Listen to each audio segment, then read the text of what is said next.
Hello and welcome to Slapendipity, hobos of Happy Slappy Town. I am your hobo host today. My name is Gibby, but you can call me Devon, and I'm here with Eric, who you can call Eric. Hello. Hello, Eric. You sound a little down in the dumps. What's going on? Down in the dump with the raccoons. Like at the bottom of our dumpster? Yeah. It's pretty nice. They've installed a disco ball. Oh. So they've been hosting dance nights for the community every Tuesday. Is that I'm that sorry, noise? Wednesday. Yeah, Well, yeah. Maybe. Tuesdays into Wednesdays. That's why I can't sleep those nights? Yeah, maybe. I got my head pressed against the comfiest rock underneath this bridge, and I've always sworn I've heard some, vibrations in the earth. I thought it was the earth trolls stomping by. You're telling me there's a disco party happening right below us downstairs? But downstairs, I mean in the secret underground passage underneath the dumpster that's by the river that we sleep under. You said that too fast for me. In the dumpster that's by the bridge that we sleep under, where the raccoons live. They live under the dumpster, though. They're having a dance party down there. There's a secret compartment in the dumpster to their underground abode. But it's all the dumpster. I guess. Is your house all your foyer? I don't know, dude. No, Is your fallout bunker in your backyard your house? Is your shed your house? Is your car your house? No. Is your car your home? Thing. Is your car your home? I mean, I guess it can be for some people. Interesting. Maybe we can go to one of their dance parties in the near future. Anyway, maybe we'll have some dance party stories. What? Yeah. What do you think I didn't dance with the raccoons? Do you sneak out while I'm sleeping? Is that why you're never here in the mornings? Devon, we don't. What do you say?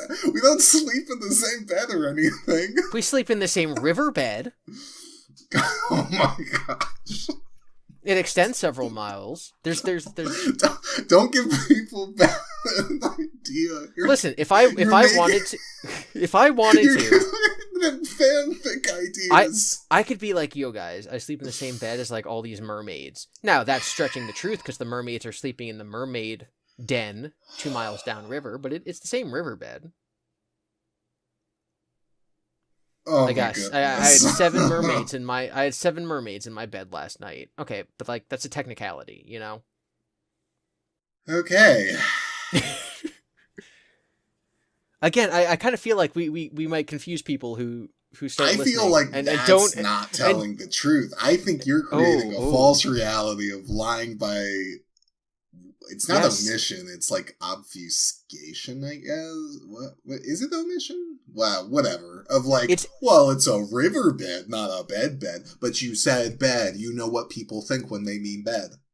That is true. Although, is that on me for say the mermaid thing, right? That would be on me for intentionally implying something, knowing that people will misunderstand it. But when I was talking about you woke up on the wrong side of the riverbed. You know, you didn't say river.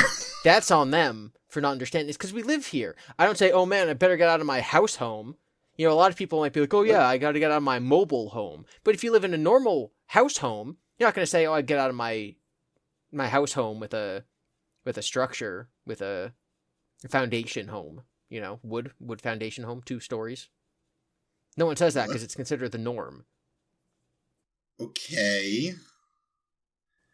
And the norm for me is sleeping on the riverbed. But that's with my head on the comfiest rock. For everyone. I know. So is that my fault or their fault? You have to accept that you're in the minority, and you have to over-explain things to people 100,000 times, and then you get tired about it, and then it becomes a whole thing. I'm just saying, if I say I'm sleeping with the fishes, I mean it literally. Sometimes they swim. They swim up and they nibble my toes if my toes happen to fall into the water of the river. And I think if you told a normal person that, they would be going, I'm so sorry, are you going to be okay? And the if you go, doctrine. yeah, obviously, that would be weird. I'm sleeping with the fishes. They're nibbling on my toes. I think there's going to be some people who listen to the podcast who listen to like only the last couple episodes. Like, wow, these guys are like, you should listen to this podcast. They're talking about like the ethics of lying and like the power of prayer. And then they turn on this episode and we're like fully into the Hobo Town lore. Well, we got to keep it light. We had a lot of deep episodes. We need some levity. We need to update on the town a little bit. I mean, I don't think they need to know our sleeping habits and where we sleep, but apparently you want them to, so. We sleep under the Anywen Bridge. It's on the border of Happy Slappy Town. Oh, and you're telling them you put your feet in the river so fish can nibble in it, and I think that's a little weird. No, sometimes you roll over and your feet slips out from underneath the moss blanket. Do you not curl up when you go to bed? Well, sometimes you uncurl. I don't know. That seems pretty suspicious to me. You're not fully in control when you're sleeping. You roll over. I don't know. Have you ever like fallen asleep on one side of the river and you woke up on the other side of the river? No, I don't sleepwalk or sleep. I know I don't sleep swim either. I think, but sometimes it still happens. Well, just to be clear, you're on one side of the river on the land, yes, and then you wake up and you are on the opposite side of the river on a new piece of land from where you went to bed. On the other bank, yes. The river is like 15 feet wide, I would estimate. It's like the length of the bridge. I mean, it sounds like someone might be pulling a prank on you. But like I'm not wet. I guess I could have walked up the embankment to the bridge, crossed the bridge, down the other embankment, and then onto the other side of the bridge. You could have done that. Under the other side? I know people that tried to sharpen a pencil when they sleepwalked, so. That's interesting. But, like, did they have a pencil in their hand and they found a pencil sharpener, or they're just doing the motion? They grabbed a pencil. I mean, got up out of bed, went to wherever, grabbed a pencil, went to the room with the pencil sharpener in it, but was, like, trying to insert the pencil into the sharpener, but couldn't get it. I've had that problem too. That's pretty crazy. And like they swear that they were asleep the whole time? Yeah, we were, like you found the them next doing day it. We were like, lols, you're crazy. What were you doing? And we were like, what do you mean? I was asleep. It was like, wow. Memories be crazy. Thinking and sleeping be weird. Thinking and sleeping be weird. Yeah. Well, I think that we should it's this podcast has been around for about a year at this point. I think we already crossed the anniversary of that. Just like I crossed the river in my sleep. Mm. And it was a few episodes in when I mentioned that I had opinions on happiness that I might elaborate on in a future episode. Is this that episode? I feel like this is the time. Okay. This is the time. Now, this is something I've been thinking about. It's been a couple of years. Okay. And I've come to some conclusions. I've come to some thoughts. I've distilled my ideas and my thinks into a very succinct concept. All right. Give it to me. 2 sentences tops. I could write a self-help book. I'm not going to because I'm stupid, but I could. So, firstly, because the number one criticism I get when I talk to people about this is I'll say, like, happiness is stupid. And they'll be like, I don't think happiness is stupid. And I'll be like, oh, yeah? Well, if you want to just be happy all the time, just, like, go do some cocaine, and then it'll increase your serotonin levels and you'll be happy. And they'll be like, well, like, when I think happiness, what I mean is, like, true happiness. I'm like, okay. When I say happiness, I'm talking about the emotion of joy. I'm talking about the increase in dopamine and serotonin. I'm talking about the thing that makes you smile, like a happy puppy wagging its tail, or cocaine. I'm not thinking about, like, the eternal sense of long-term happiness. Sure. Okay. So my happiness take is that happiness is overrated. Okay. That having happiness as your goal is stupid. And that happiness is one of the many things in life that you should focus on. Okay. I know many people who say that their goal is to be happy. The way that, like, my goal is to have people subscribe to this podcast and leave a like. And my response to them is that if your goal is happiness, you will absolutely 100% fail. Because there will be times in your future when you're not happy. You might have a breakup, or you might lose your job, but certainly your parents will pass away. Your dog will pass away. There will be sad days when your sports team loses. There will be days when you're all excited for something and then you're disappointed because, like, you accidentally burned the pizza you were looking forward to. Someone in your family, one of your loved ones, will get sick, will get hurt. You will lose people, you will lose things, you will have hardships. And so if you work and you work and you work to be happy, and in the future something happens and you're not happy, then not only are you unhappy because, like, something tragic happened, but you've also now failed in the only thing you were attempting to do, and you have nothing to fall back on. And so if you make your goal happiness, I think that's one of the most damaging things you can possibly do. You're setting yourself up to have the most catastrophic failure that's possible. And that is my happiness take. That is a take.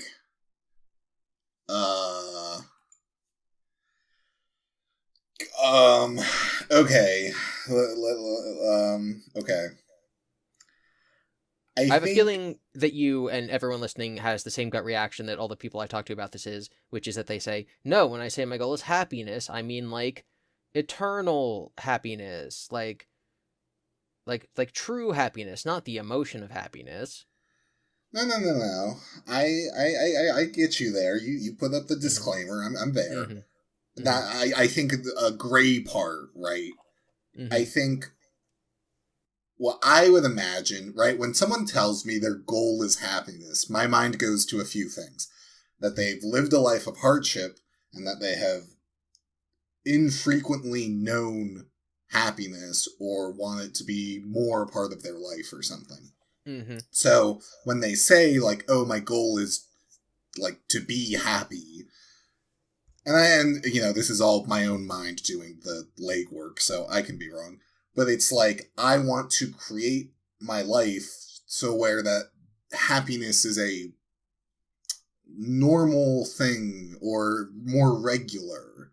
Not that I'm going to be happy every single second of every single day, but that the amount of hardships and tragedies and etc. I am lessening as much as I can. You know, your things will die, people will die, and you can't stop that. But I don't think anyone where their goal is to is happiness is like, I'm gonna. They simply won't die, or I'll create an immortality potion or something. Well, then, what do you think they mean? Because I would say that happiness is, as an emotion, it is relative and fleeting. Mm-hmm. And also, I think relative is the best word here, where if you're happy right now, then to sort of maintain that, you would need something that makes you, like, even happier. Or it's like building up a tolerance. You know, like, there's people who win the lottery. A year after they win the lottery, they register, like, the same happiness levels or sadness levels that they did before winning because they've adjusted to their new normal. Or people who are in a bad accident and are, like, wheelchair bound. After a year, they'll say that they have the same happiness or sadness as they did beforehand because they've adjusted to their new normal. Mm-hmm. And so it seems like happiness and joy and, again, stuff like that is relative. You could be in a wheelchair or you could be a millionaire, but the thing that's going to make you happy today is that you're getting pizza tonight for dinner. And the thing that's going to make you sad today is your sports team losing. Because it's a temporary relative reaction, emotion to new, novel developments and experiences. I think that's part of it. Where would you place content in this? So that's a great question. Because I would say, Yeah. well, like, No. You go first, because I have mine thought out. Okay, in the way that, like, yes, you can't be happy all of the time, but like you can have your life, you can be content with your life, and you're satisfied, and that is not a fleeting thing. That is longer term until whatever happens, where you're like, you know what, I go to work, and I go to the farmer's market every Sunday, and and I'm all content, and I have the things that I want. And then I would say that's like part of happiness, but like, well, again, happiness is seeing a puppy wagging its tail. It's an increase in serotonin and dopamine. So I think what you're describing is that sort of overall life happiness, whereas again, what I am specifically describing is the emotion of joy. Yeah, but I mean, just because I haven't encountered it doesn't mean it's not real. Gosh, could you imagine? But like, I don't know. I guess I've never really talked to people where it's like, my one and only goal for all of my life is to be happy. And then, and that's it. But then also, if I heard that, I wouldn't then think, well, their goal is to feel this feeling all of the time. It is to, be content or whatever. You know, in the way that when you say bed instead of riverbed, and then it puts, like, who's responsible? Like, you for saying bed instead of riverbed, or the person listening for hearing bed and not thinking riverbed? So like, maybe, are people poor with their diction? Maybe. I think they're poor with their understanding, because what happens, and typically these conversations will happen when someone's sad, and they'll say, like, my goal is just be happy, and I'll say what I just said, and they'll be like kind of like what you said, where it's like, oh, my life has been full of such hardships, I just want more happiness, and I point out what I said, and then they'll be like, well, no, that's not what I meant, and I'm like, well, that's not, if you didn't mean happiness as the opposite of sadness, if you didn't mean joy, if you didn't mean emotions, then why did you structure it as being inverse to the sadness that you're currently feeling? And then they'll go on and they'll be like, no, I meant more like, contentment and success and stuff. I'm like, okay, well, so then let's lay down a list of what we're actually talking about here. And so that's what I actually want to talk about. And it's my list of the important aspects that I think make up a truly, I don't want to use that word happy, but I'll just say a truly good life. Can I interrupt for a second? Yes. You were like, in the very beginning, I brought this up, and I was like, yeah, okay, I guess. And now you've said your past little bit, and I'm like, oh my gosh, I remember. Oh, you remember the early episode of the show where I mentioned all this? Yeah, I remember you being like, there is a checklist to be happy, or whatever word you used. And I was like, pulling on my shirt collar. Because you were worried about... I think to be like, there is an objective list that will give you contentness or whatever. Like, it just feels like you're walking on a frozen lake, and maybe it's not fully frozen. I've thought about this for a long time. Okay, well, I have my list. Let's not dance around the bushes. So I have a list of 7 things that I have determined when talking to people, that when I push them for what they mean when they say happy, they say, well, what I really mean is this. What I really mean is this. What I'm really looking for is this. So like, you just brought up contentment, right? So like, when you try to explain what you meant by happy, you said contentment. So that's kind of on the list. I've sort of mixed a couple things together to like, that include contentment. That's toward the end of the list. But so of this list of 7 things, what I think you should do, right? Because if someone says, I just want to be joyful all the time, I want to maximize my dopamine and serotonin. It's like, okay, then you should go to an opium den and just hire a bunch of prostitutes and do that for the next 3 days until your heart gives out, and then you will have lived the happiest life ever. I cannot stress enough. Do not. Well, okay, so why not, right? Like, what are you giving up live, by? You have a very, very happy life, but what are you losing should you do that? And the answer is you're losing the other 6 things on this list. Okay. So clearly, happiness is only one perspective or one axiom. That's not the right word. It kind of is actually one part of this equation. And so I think we need to balance these things. And I think that the overall lesson that you should come to is when you think of like, should I do this action? Should I do X, Y, or Z? Should I make this decision? Is you balance where, how far along it'll move you, how many points along, the spectrum or this number line it'll move you for each of these 7 things. And then if it will, let's go do some opium. That'll bring my happiness up, but it'll bring my health down. Mm-hmm. And so you kind of got to balance those things.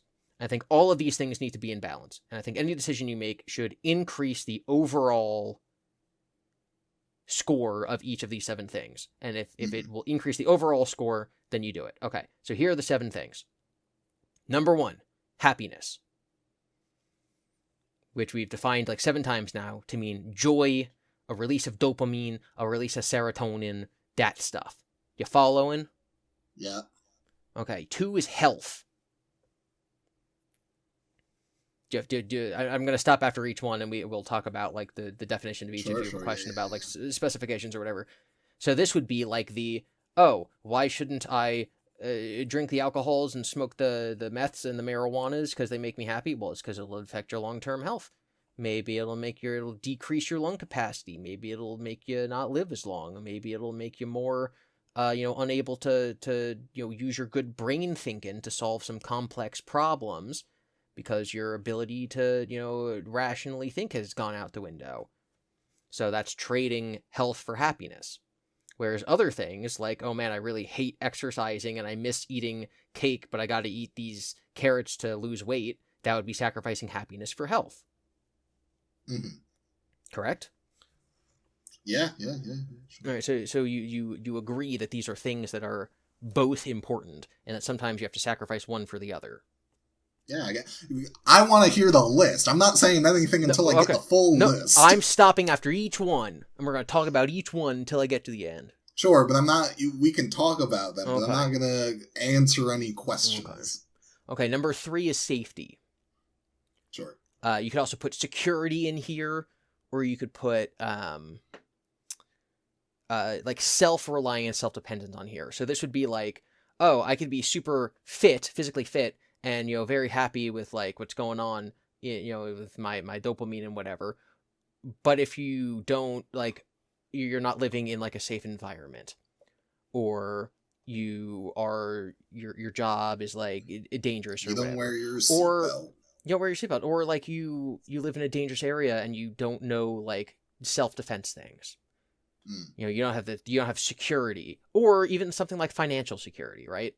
Like, oh man, one $500 bill and I'll be destitute, right? So like that safety is equally as important as health and happiness. And sometimes you have to sacrifice your happiness to increase your safety. And sometimes you might have to be like, well, I need to work on myself to increase my safetiness, but then I'll lose sleep, which will decrease my health. It's like you gotta balance these things, and it's an up and down. It's a scale. You're really not gonna ask questions and say stuff? You want me to say the whole list? I mean, we can talk. I don't have any questions about. Okay. That. Okay. I mean, I don't think I'll have questions about any of them, really. Okay. As they go on, they might get more abstract. So, like, the next one is success. Sure. So this is, I think, for most people in like the modern day, especially like our audience of like Westerners, like Americans and like Canadians and British people, would be like financial success, or I'm at my job. Even if you don't love your job, it doesn't, make you feel good. You're still like, I'm at my job. I go there every day. I want to be appreciated by my boss. I want to move up. I want to be rewarded for my hard work. I want to get paid. I want to get a promotion. I want to, the things I do, I want to do them well. They say that, like, oh, you got to practice for 10,000 hours before you're an expert in something, right? So this would be, you are an expert, a master in the things that you want to be. You are successful in your endeavors. If you set your mind to something, you accomplish it. Because if you feel like you're a failure, that's not sadness. That's not being unhealthy. That's not a lack of safety. You're not unsafe because you failed the talent show. You're not sad. You feel lack of success. I mean, I would say you can be not happy because you failed the talent show. I think there can be a commingling. Well, do you think that sadness and disappointment are the same thing? I don't feel disappointed that my dog died. I feel sad. Sure. I don't feel sad that I lost the talent show. I feel disappointed. I think you could be sad and disappointed that you lost the talent show. In this hyper-specific example, we don't have to linger on examples. Okay. The next one would be fulfillment. Okay. So I think that, so like my job as a YouTuber, right? So like this podcast, not super successful. We don't have 10 million subscribers. But why are we still doing it after a year? Because I find it fulfilling. I enjoy making episodes. It gives us, every week, we can sit down and we can talk. It can be about nothing. It can be about everything.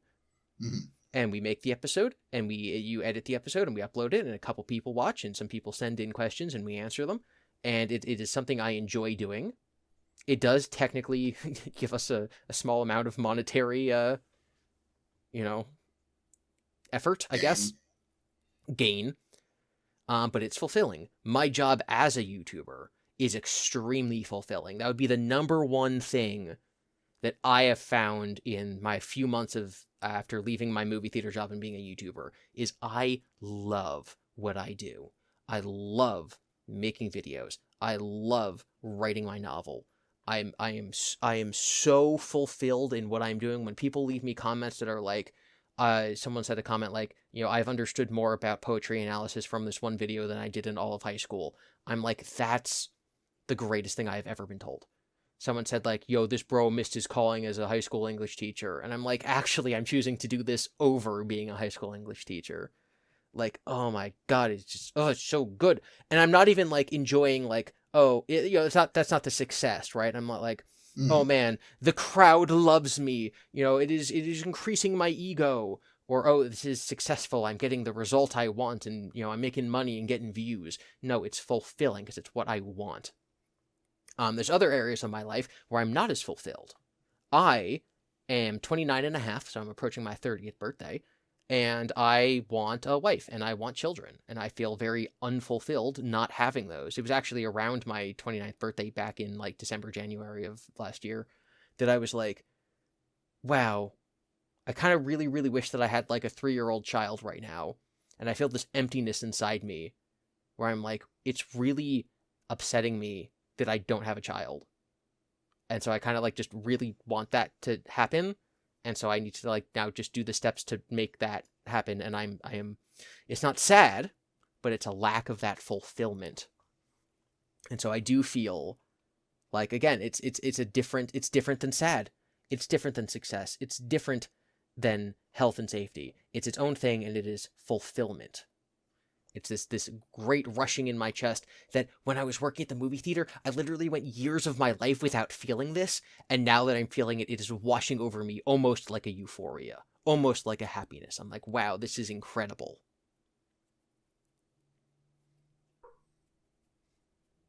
You jive, but you're still waiting for me to finish the list? So the next one on the list is love. And it is the feeling of being loved by other people, and then your sense of like giving yourself in a loving way. I think you can break down love in lots of different ways.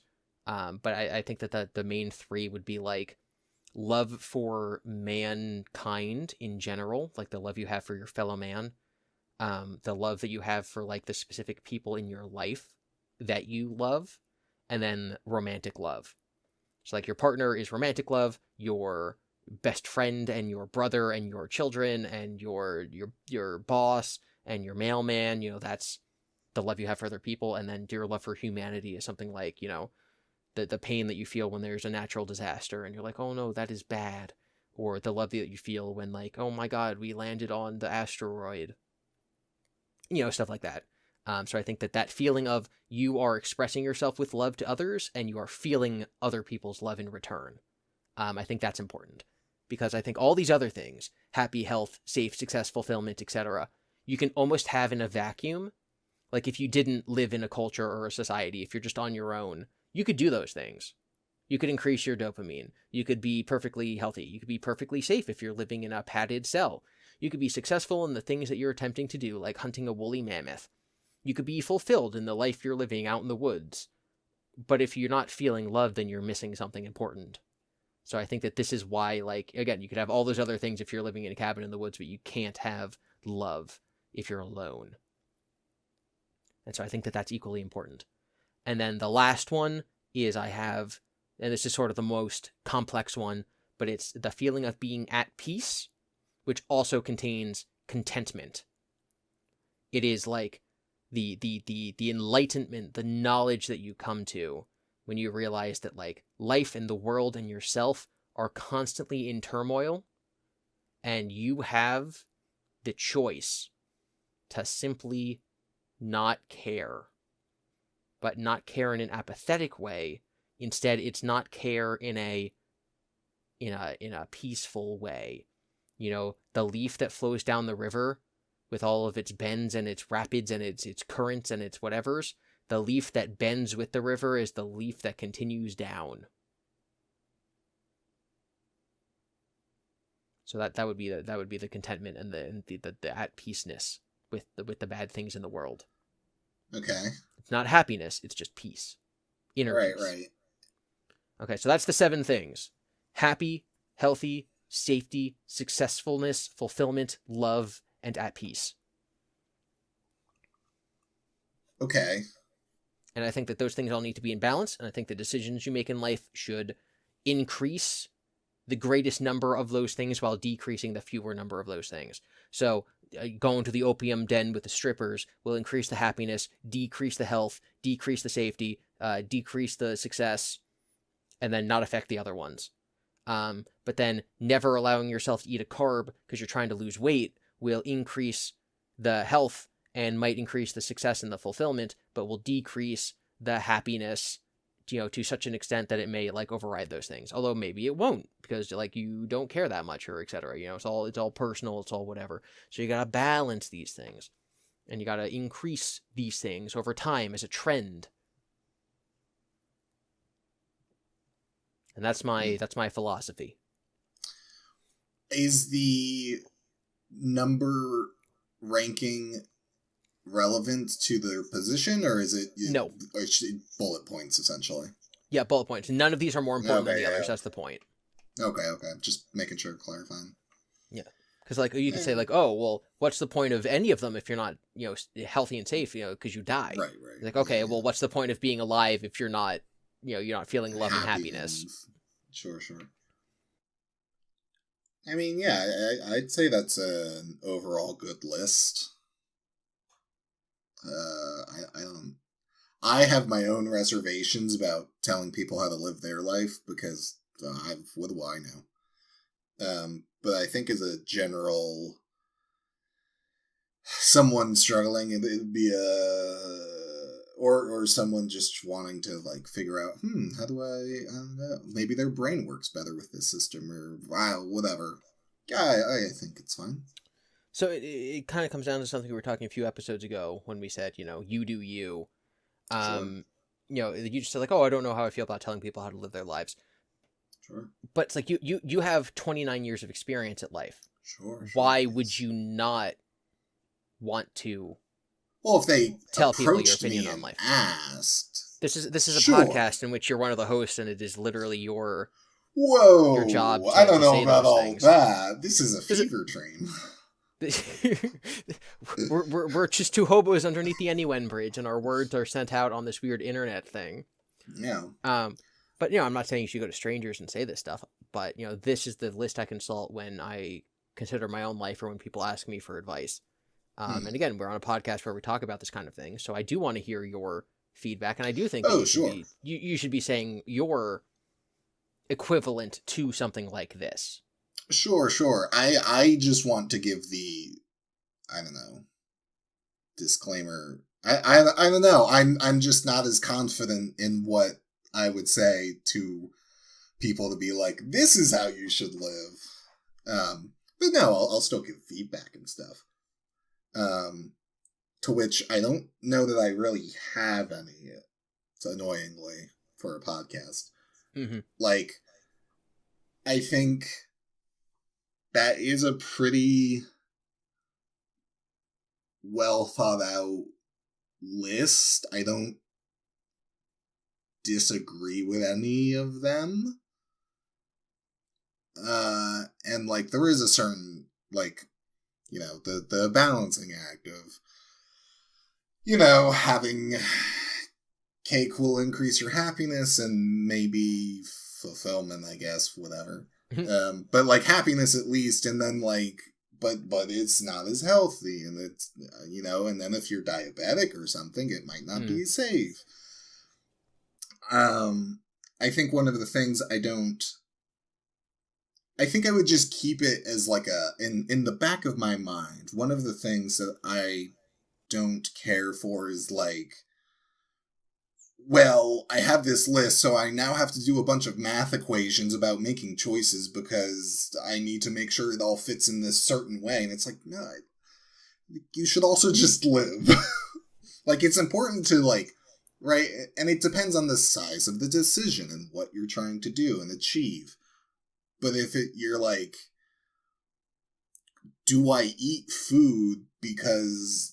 Do I eat this pizza when I'm at my friend's house, or do I go to the store and stop hanging out with them so I can buy a salad and then come back and then cook it or whatever, and then we can continue hanging out because they bought a pizza and I'm on a diet and there's salad that you could be eating instead in the store, which you could bring your own salad. You could have foresight and think about it and plan around this. Maybe you have a salad in the morning and for lunch, and then when you hang out with your friend, because you know you're going to hang out with them, then you have your pizza and you have it at a moderate rate so it doesn't mess up your diet and whatever. And so then you can still have the happiness, success, and maybe fulfillment, because not only did you get all the food you wanted, but you're also still sticking to your, you know, weight goals or whatever, or however you figure that out, right? So what's interesting, I think you brought up two things I would like to comment on. The first is that, like, if you make it a goal to lose weight, right? So that would obviously increase your health. Doing so and accomplishing that is increasing your success. And then because you did something very well, you might feel fulfilled about having, you know, done that. Equally, I want to ask a leading question and say, is there a difference in you're going to eat cake because you enjoy cake, and it is your birthday, and you're going to eat your birthday cake? Mm-hmm. What's the difference? Or is there a difference, and if so, what is it? Between what, that and... I want cake, and so I went to the grocery store and I bought a cake, and then I ate it, versus you're having your birthday cake. I mean... yes and no. Like, I mean, again, you know when your birthday is, so you can plan around it, and you can eat whatever healthier things so that you can, you know, afford, so that you can eat your cake later. But I think there's also a thing of, like, celebrations are important, and, like, you should be able to have relatively uncomplicated feelings when you're celebrating. Like, my best friend and the person he's marrying, and I'm at their wedding, but I'm not gonna have a piece of cake because I'm on a diet. Which, I mean, if you do, you do you. Like, if you're that committed to, I need to lose weight, and if I eat this slice of cake, I know I will fall off the wagon and it'll, you know, send me on a spiral, then sure. But at the same time, like, you're at your best friend's wedding, and it's, only gonna happen once, and this is their cake, and just have a good time and like just enjoy where you are and what you're doing at the moment. Exactly. I would say that participating in the ritual of the birthday party cake or the wedding cake, etc., increases your fulfillment because, or even possibly love, because it is a specific thing that our culture has designated as like important, and so you are doing it. You are celebrating your friend's wedding. You're not eating a piece of cake, you are celebrating your friend's wedding. Mm-hmm. And so while it is increasing happiness because you're eating a delicious cake, and it is decreasing your health because you're eating a sugary cake, it is also increasing your fulfillment because you're participating in the celebration of the wedding. And so it's arguable, again, if you're like diabetic and eating the cake would destroy you and hurt your safety and health in a more way than like you shouldn't. But for like I'd say a typical person, the addition of it is increasing fulfillment might push it over the edge of the decrease in health and lead to you making the decision to, yes, I will eat the cake at the wedding and the birthday, but not buy myself a cake at the grocery store. And then I think similar people will make that calculation for like consumption of alcohol. Like there's a difference between I have some liquor in my house and I drink some every night to drink away the pain versus like, yeah, I'll have some champagne on New Year's Eve. I'll have a glass of wine at the wedding. It's the same concept. It's like, oh well, that's because it's not only you're almost the New Year's champagne. If you don't like drinking, like I don't even like champagne. I think it's disgusting. But like, yeah, okay, have a glass of champagne on New Year's because it's part of the celebration of the event, and so it is decreasing my health, increasing my fulfillment, and also potentially decreasing my happiness because I think it's disgusting, but that's fine. But like that's the difference, right? And what's interesting about that example, though, is you listed 2 decreases and 1 increase. But the fulfillment... Your happiness goes down because you don't like it. Your health goes down because it's alcohol, but your fulfillment go up. But if your happiness and your health go down 1 point and your fulfillment go up 2 point, sure, then it's worth it. Well, 3, right? Again, maybe. 3 points, and right? so, like, again, this is a spectrum thing. Right. And this is why I would say, like, if you're listening to us and you're like, hey, this sounds like an interesting thing here, I would like, or even for myself, if I was going to use this, like, print it, put it on a corkboard or whatever, have it as a reminder. Maybe manifest and pray it every night to remember. Sure, maybe do that. But I'm not going to be, like,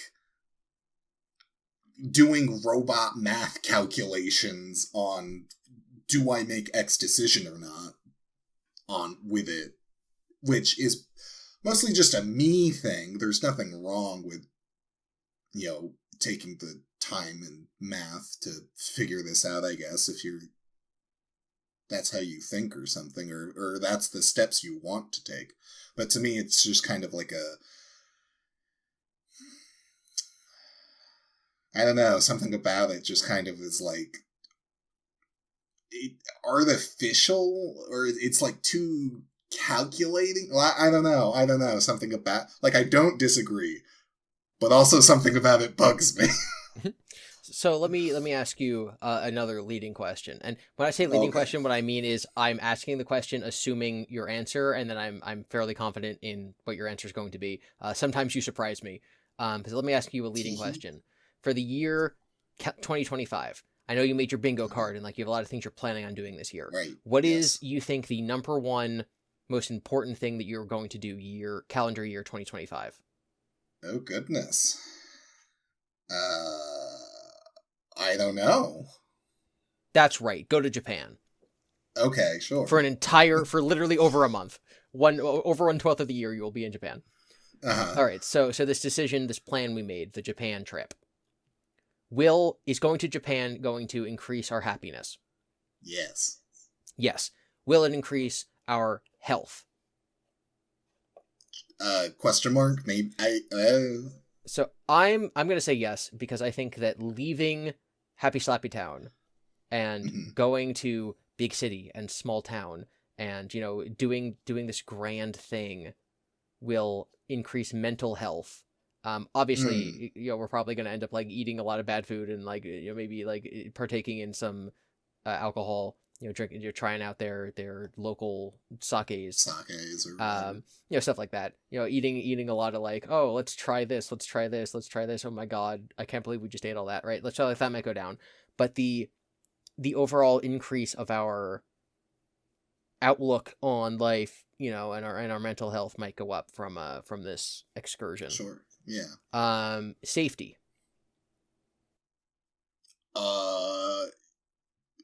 Yes and no. I would say massively, massively down.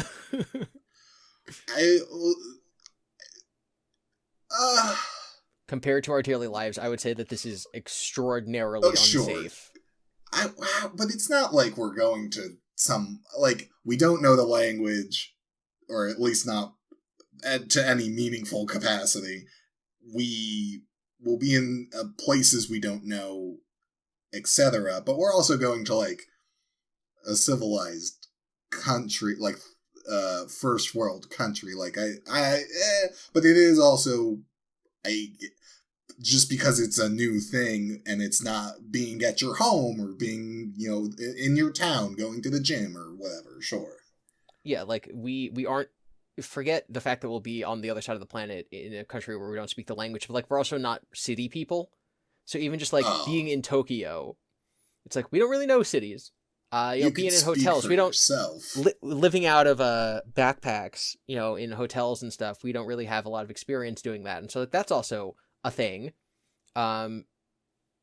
Basically, language barriers, not having a home base to go to, not having friends and other humans who we can rely on in the immediate area in case we need help. That's all I'd say a big detriment to our safety. I don't just mean we might get mugged and stabbed. Sure. There's a lot of things that could go wrong. So I think safetiness down, massive down. Mm-hmm. You said I would disagree slightly, just in the sense of going back to your other thing on the list of love, and you include the love of the country. I think people will be willing to help us while we're there. Yeah. I don't think it's going to be Okay, so let's bring this down to an even smaller example. So while we're there, we are going to be going to Tokyo Disney, right? Tokyo Disneyland. Right, yeah. At Tokyo Disney, we are probably going to go on a roller coaster, right? Sure. Roller coaster, increase happiness. Right. Really cool. Not as safe. And I'd say roller coasters decrease safety. Sure. Compared to simply not going on a roller coaster. I'm not saying roller coasters are unsafe, but I'm saying that, there's an inherent risk of zipping through the air at 60 miles per hour that does not exist if you are simply walking down the street. Mm-hmm. So, not saying roller coasters are dangerous, but I am saying they decrease your safety. Mm-hmm. And so I'm not saying that Japan is dangerous, but I'm saying that this trip is decreasing our safety. Yeah, but then every trip is decreasing your safety, which I guess it is. Yes, it is. The safest thing I can do is sit at my computer desk in my office. And maybe this is part of the bug for me, is yes, the safest thing to do is be in a white padded cell, but also not really, because that's not good for your mental health. But it is safe. That's why, again, you got to separate these things into their disparate elements. It increases safety, but it decreases health and fulfillment and love and success and whatever by so much that's why you don't do that. But it is maximally safe. Anyway, what's number 4? What are we doing here? Success. So again, going to Japan, success. Not really. So I would say that because I intend to, there's 2 videos I have planned that will involve our trip to Japan. Mm-hmm. And so, I'll be making videos. I also think, part of my plan, part of my opinion, part of my philosophy on relationships is that you need to find your partner interesting. I think we've talked about this in our speed dating episodes. Okay. And I'm you know what would increase your interest to people is having spent a month in Japan. Yeah. So next time we go speed dating, you can be like, yeah, just got back from my month-long trip in Japan. We went to Tokyo and Kyoto and all this awesome stuff happened, And so that will make you more successful in the dating scene. It'll make you more could. You know the phrase, like, you know, fun at parties? People usually say it sarcastically, Yeah. but, like, this will literally make you more fun at parties. Yeah, it could. So I think there's an element of success there. Sure. I'll buy it. I say it's more dubious than that. Like you're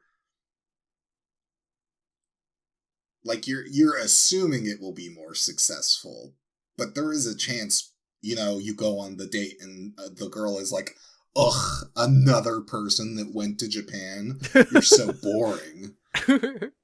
and then it's not like you can't determine if it's successful until it happens. So, you know, like in the television show Drake and Josh, where they work in the movie theater, and the character Josh is like really invested in like the job and like moving up, and there's the gold jacket, the gold vest you get for if you're like the supervisor position. Yes. And he like really, really cares about that. And from the outside, you know, part of the joke is just like, it's silly and doesn't really matter. But like, to him it matters.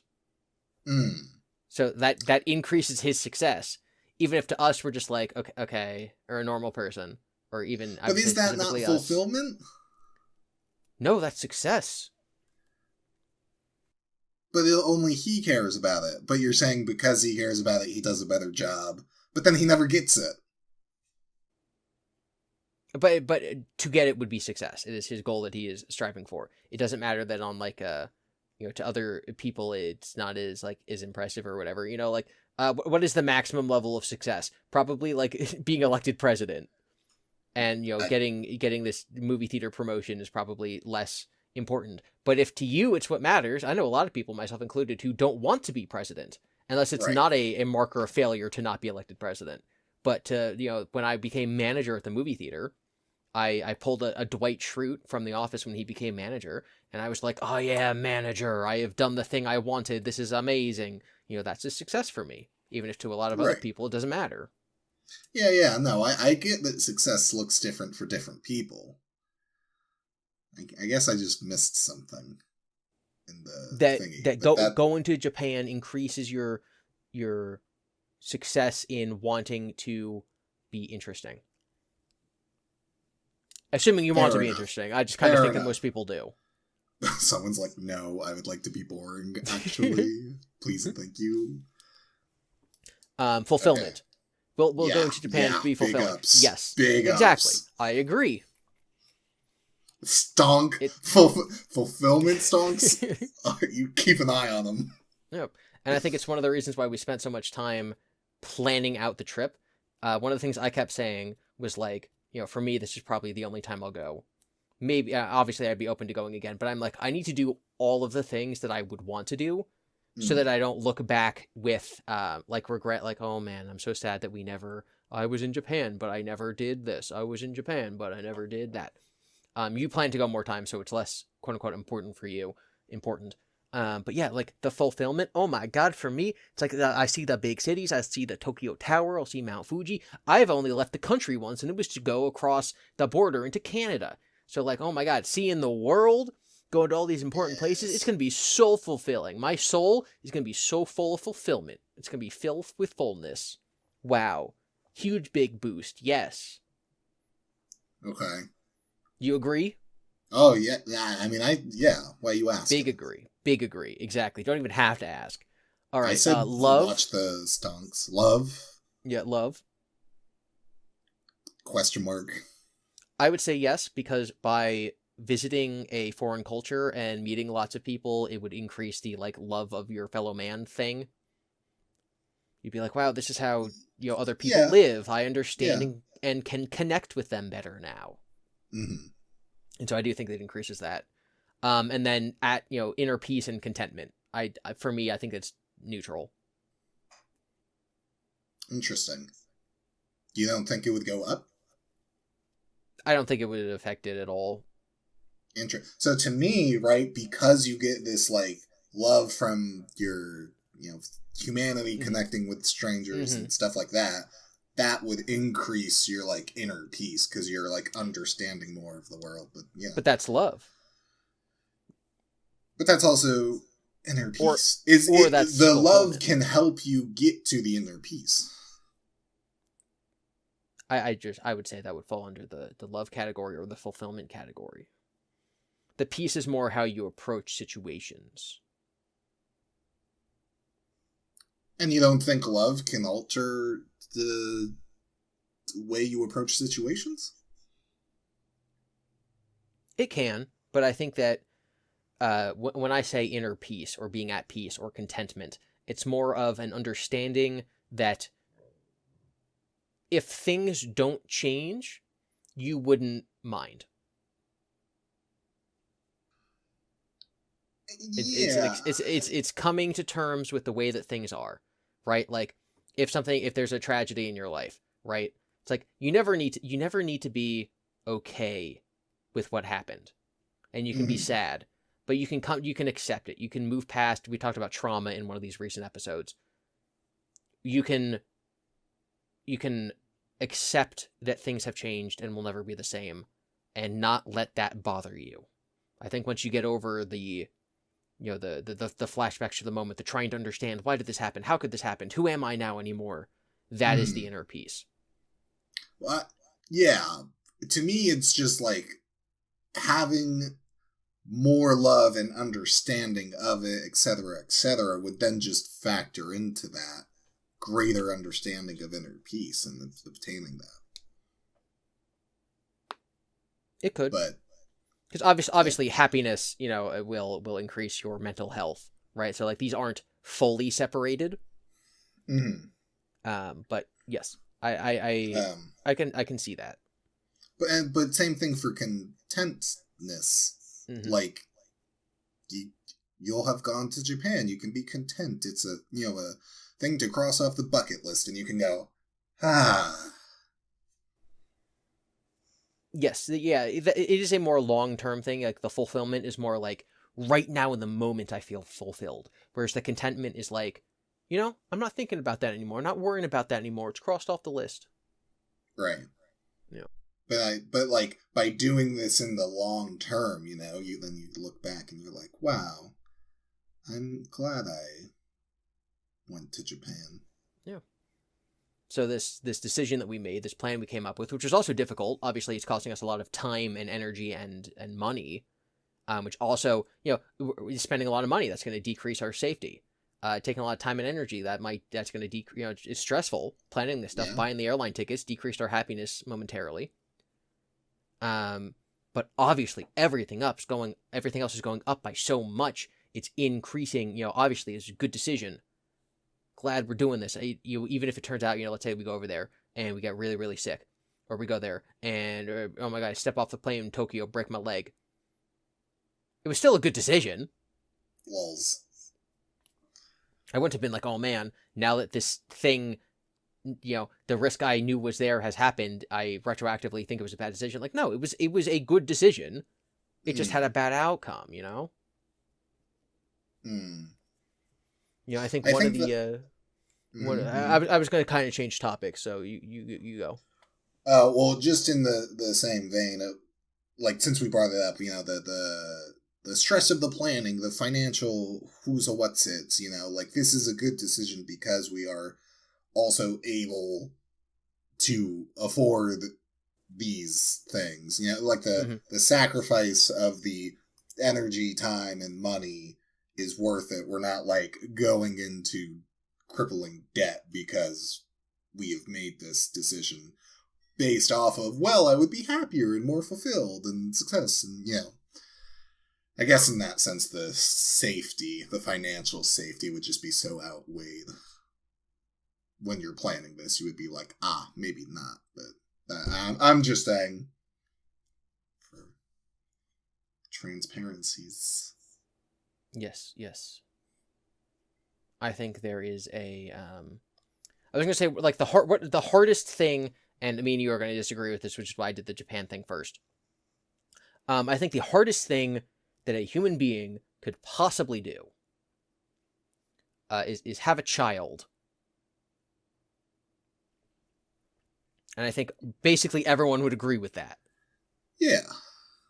And I don't just literally mean like being pregnant and giving birth. I mean taking care of a child and raising, and like it's your responsibility and they reflect on you, etc. the giving, but the whole package. Yes, but when you talk to parents, they're always like, looking back on my life before having the child, like, I wasn't even living. Like, my life didn't begin until I had a child. It has changed everything. I now truly, like, I was never truly happy before this. I was never truly fulfilled or never truly felt love until I had my child. And obviously, you know, me and you as single people without children need to just take their word for it, I guess. But it's like, yes, obviously, that will bring your, you know, you can't go out partying, so like that happiness will go down. And you won't sleep, so your health will go down. And you'll have so many new things to worry about that, like, your individual sense of safety will go down. And that's it. But then everything else will go up so, theoretically, again, we have not experienced this, but from what we're told, will go up so much that makes it worth it. And so it's like, wow, you know, I might be sitting here, or, you know, any given person out there might be sitting there and be like, I don't know if I want kids because then I won't be able to party, or because I won't sleep, or because my success will, you know, I might not get that promotion at work if I have kids or whatever. You know, those things might go down. But the reason that people say that it's worth it is because all 7 of these things in balance is the true goal. And so even if it brings those things down, and you can objectively say this will bring this down, it might also bring other things up. And I think that the step 1 in having a good life is agreeing and accepting that these 7 things are equal, and then consciously making the decision to increase the most amount of them the most. Yeah. We can say, like, oh, well, it's, you know, you can be wrong, or it can be, like, you know, confusing, or you can argue about, like, well, will this increase happiness more than it will decrease healthiness, right? Like, we can have those debates. But I think that the first step is acknowledging that this equation exists. I suppose. Again, something about it still bugs me. Okay, maybe you can sleep on it. It can come up in a future discussion. I was thinking of sleeping on the bed, though. A riverbed. Maybe you'd get more sleep if you didn't go to these all-night ragers in the raccoon's dumpster. Well, maybe if I didn't get a sense of love and fulfillment by attempting these communal activities. Well, I don't feel any love or fulfillment because I wasn't invited to this little dance. Yeah, we both were. What? Yeah, you didn't check the mail? I don't remember this. No, I haven't checked the mail in forever. I mean, everything's addressed to the both of us. At least 3 episodes. What? Yeah, when we get mail, I mean, you know how it's like to Mr. Eric and then to Mr. Devon, and then like a married couple, you have to Mr. Eric and Mr. Devon. Yeah, Gibby Devon and Eric the Eric. Yeah. Well, we'll have to bring you next time. Oh my lordy. Okay. No, that's... Oh, I hope you know how to swing. Have the raccoons been like disappointed that I'm not there? I've just been like, oh yeah, he's sleeping. He needs his rest. He's, you know. My 40 winks? I hate it here. That's a reference to our holiday episode from 4 months ago. Go watch our holiday episode. It's one of my favorite. I don't know about Eric. No, it is pretty good, but I still hate it. Because it decreased your happiness, but it increased your fulfillment, right? No, I just have a love-hate relationship with puns. Do you think sometimes that puns, oh my gosh, are puns inherently tricking people? Tricking people? Am I inherently tricking somebody by telling them a pun because I'm like saying one thing but meaning something else? Are puns inherently tricking? Is there trickery involved in all puns? Well, I guess it depends on the pun, because you could have a simple pun that's just like, it's ice to meet you, and then you hand them an ice cube or something. And that's not tricking anyone, but that is a pun. Eric, what's brown and sticky? Syrup? Yes, see, so I tricked you into thinking that I was asking a question in which you would think, something that's the color brown and something that is like viscous and would stick to things. But the true answer is a stick. Because I have tricked you by using a less common use of the word. I don't even know if that's a word. I think it's got a hyphen in it and everything. You can put a Y at the end of any word to imply, my hand is handy. I guess that's a bad example. My computer is computery. And so other things that are like computers, but not necessarily computers, but share attributes with a computer are also computery. You ever wonder how we Sometimes start silly, get serious, and then go back to silly? It's the raccoons. It's like we're reading a script. Well, don't even start that. We're not. Don't get your... Do people think that? Don't get your conspiracy boards out. Oh, no. Definitely don't. Pause for dramatic effect. You're tricking them. You're making them live in a false reality, Eric. No. I'm just goofing. It's just a joke. It's a prank. There's trickery involved. You're not tricking. Well, now, hang on a minute. Can a pun... Okay, hear me out. Jokes don't trick people and are jokes. Right? That the person laughed, there's no trickery or flip, right? Potentially. And then you have your pun, or no, sorry, you have a prank, which is deceiving someone for like a small giggle or whatever. Okay. And then you have your pun, which can be either of the two. Right? It could be. The sticky is, I guess, a pun, but also ice to meet you is a pun. And then it just depends on what category of pun you're talking about. Are you talking about a prank pun or a joke pun? I've solved it. I've done it. You're welcome, everyone. Well, I guess that we can end the episode there. And that's no trick. I just say it like that. Goodbye, everyone. Devon, say bye to nice people. He says bye. This is why I go raccoon dances by myself. I see. I was tricking them by waiting. I don't know. Bye.